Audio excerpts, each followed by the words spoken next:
halved and I pitted 2 pounds of sweet cherries because I want to make me some cherry pie filling and make me a big old cherry cobbler. And you say, well, Lori, how come you don't just buy a couple of cans of cherry pie filling? Well, I'll tell you why, because it's just not the same. These cherries are real sweet.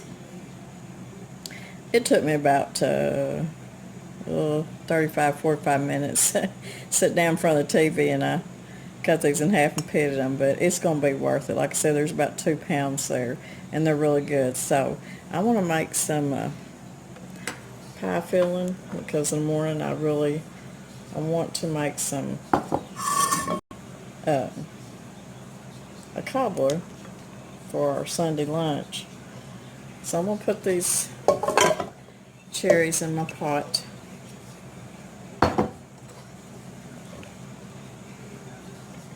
And these cherries were on sale, and I don't remember, I think they were like $2.99 a pound or something. So, that is a lot, but if you buy canned cherry pie filling, it's almost $4 a can.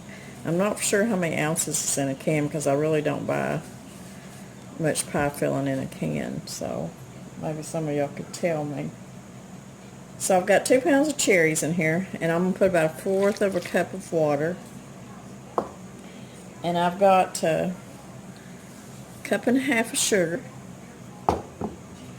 And I don't use cornstarch, but if you use cornstarch, that's what you use. I use arrowroot. Sometimes I'll use flour too. But I'm going to put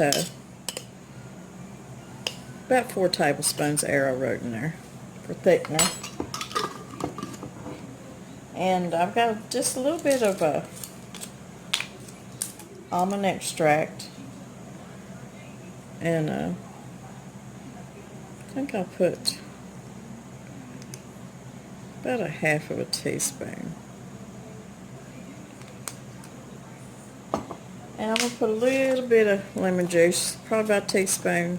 I don't want to put too much. I want to taste that lemon. And I'm going to turn my stove on low. And I'm going to stir them up real good. And I'm going to let them cook down. And when they get cooked down, I'll bring you back and you'll see what this pot of goodness looks like. I almost forgot the most important part.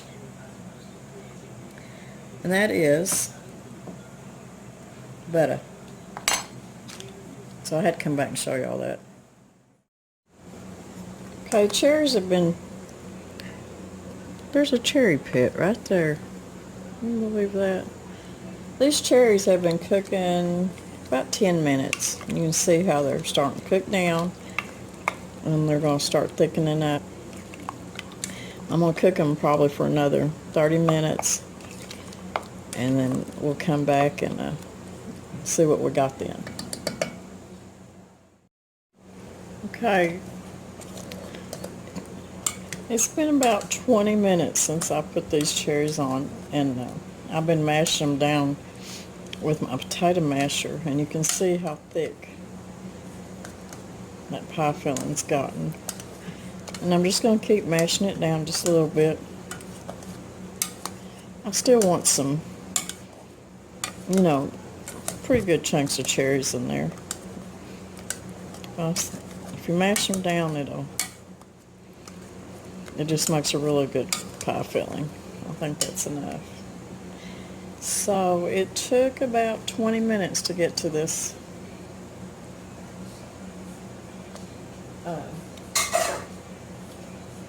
thickness. You can see how thick it is. Looks really good. I'm really excited. Okay. Well, my pie filling's done, and I'm going to get my crust made, and when we come back, we'll make us a cherry cobbler. Okay guys, I've got my pie crust here that I've rolled out, and I've got a video on my pie crust, but I'll put the recipe down in the description box. And I put some butter on top of my cherries, about half a stick. And I could just put this whole crust over my cobbler. I want you to look at my fingernails. They are stained up from putting them cherries, but it'll be worth it. But I'm gonna do like I always done in the school cafeteria when I worked in the kitchen. We made big pan. Whoops. We made big pans of cobbler, and we would cut the crust in strips instead of just putting a whole big crust over the top, and we would just layer it like this.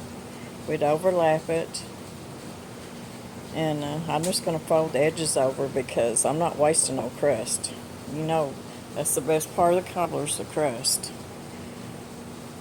But I can remember us making, we'd make, just depends, we'd make 6 to 8 big steam pans full of apple cobbler, peach cobbler.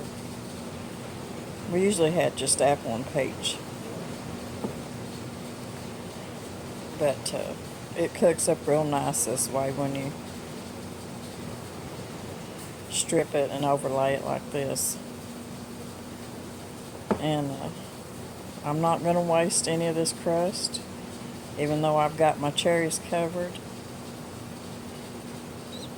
I'm going to go ahead and use this little bit, and I'm just going to put it on the edge. I'm just going to put it right up on the edge.